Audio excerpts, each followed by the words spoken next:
अस्सलाम वालेकुम नाज़रीन, वेरी वॉइस में खुश आमदीद। उम्मीद करती हूँ आप सब खैरियत से होंगे। एक नई स्टोरी के साथ आपकी खिदमत में हाजिर हूँ। एक दफ़ा का जिक्र है कि एक बादशाह की बीवी अपनी कनीज़ को बुरी तरह मार रही थी।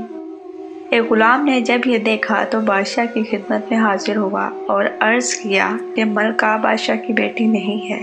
बादशाह को गुस्सा आया और गुलाम को गिरफ्तार किया गया। गुलाम ने कहा, आप इस बात की तस्दीक करवा लें, अगर मेरी बात झूठी हुई तो मैं सज़ा के लिए तैयार हूँ। बादशाह मलका की माँ के पास गया और कहा, सच सच बताओ, मलका तुम्हारी अपनी औलाद है या नहीं?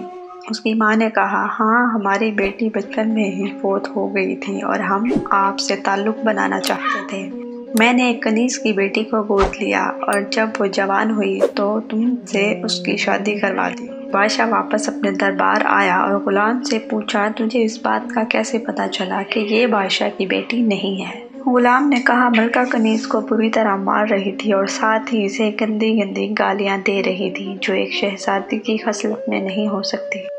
बादशाह ने दिल में सोचा, ये गुलाम बहुत काम का बंदा है जो नस्ल की पहचान कर सकता है। बादशाह ने गुलाम से कहा, ये घोड़ा मेरे एक दोस्त ने मुझे तोहफे में दिया है, तुम ये बताओ कि ये घोड़ा नस्ली है या नहीं? गुलाम ने घोड़े को गौर से देखा और फिर कहा, ये नस्ली नहीं है। बादशाह अपने दोस्त के पास गया और कहा, तुमने मुझसे झूठ क्यों बोला कि ये घोड़ा नस्ली है? मुझे एक माहिर आदमी ने बताया है कि ये घोड़ा नस्ली नहीं है। बादशाह के दोस्त ने कहा, घोड़ा एक अच्छी नस्ल का ही है, मगर बचपन में ही इसकी माँ मर गई थी और इस घोड़े की जान बचाने के लिए मैंने इसे गाय का दूध पिलाना शुरू कर दिया। जब बादशाह वापस आया तो उसने गुलाम से पूछा कि तुझे कैसे पता चला कि यह घोड़ा नस्ली है या नहीं? गुलाम ने कहा, मैंने घोड़े के घास खाने के तरीके को देखा। आपका घोड़ा गाय की तरह नीचे मुँह करके घास खा रहा था, जबकि एक नस्ली घोड़ा नीचे से घास उठाकर गर्दन ऊपर करके ही घास खाता है। बादशाह गुलाम की ज़हानत से बड़ा मुतासिर हुआ और इनाम में बादशाह ने इसे 100 अनाज की बोरियां और देसी घी के डिब्बे और बहुत सारी सब्जियां और फल दिए। गुलाम ने सारी चीज़ें लेकर बादशाह से कहा, अगर जान की ईमान मिल जाए तो एक बात कहूँ? बादशाह ने कहा, बोलो, क्या बोलना चाहते हो? मुझे जान की ईमान दी जाती है। गुलाम ने कहा, आप भी ख़ानदानी बादशाह नहीं हैं, बल्कि एक किसान के बेटे हैं। बादशाह को गुलाम की इस बात पर शदीद गुस्सा आया। दरबारियों को हुक्म दिया कि इस गुलाम को कैद कर लिया जाए और 1 हफ्ते के बाद इसको पूरे शहर के सामने सूली पर लटका दिया जाए। जब बादशाह रात को सोने लगा तो गुलाम की बात पर गौर करने लग गया। बादशाह ने सोचा, क्या पता गुलाम ठीक ही कह रहा हो, मुझे इस बात की तस्दीक कर लेनी चाहिए। बादशाह के वालिदैन वफ़ात पा चुके थे और वो सोचने लगा कि किससे पूछूं कि मैं बादशाह का हकीकी बेटा हूँ या नहीं। अचानक इसके दिमाग में एक तरकीब आई।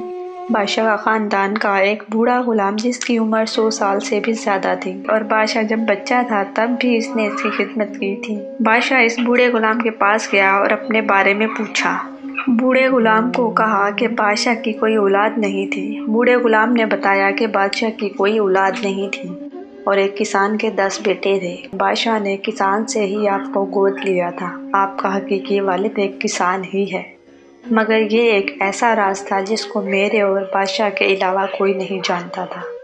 बादशाह ने जब ये सुना तो इसके पैरों तले ज़मीन ही निकल गई और दिल में सोचने लगा कि वो गुलाम ठीक ही कह रहा था और मैं किसान की ही औलाद हूँ। बादशाह ने गुलाम को कैद से रहा कर दिया और अकेले में इसे अपने दरबार में बुलवाया और इससे पूछा कि तुमको कैसे पता चला कि मैं किसान का बेटा हूँ? गुलाम ने कहा, सीधी सी बात है, जब ख़ानदानी बादशाह किसी को इनामात से नवाजते हैं तो इसको हीरे और जवाहरात देते हैं या फिर सोने की अशरफियाँ देते हैं। आपने मुझे इनाम में अनाज की बोरियां और देसी घी वगैरह दिया, जिससे मुझे यकीन हो गया कि आप एक किसान के बेटे हैं। वीडियो पसंद आई हो तो लाइक कीजिए, शेयर कीजिए और चैनल को सब्सक्राइब करें।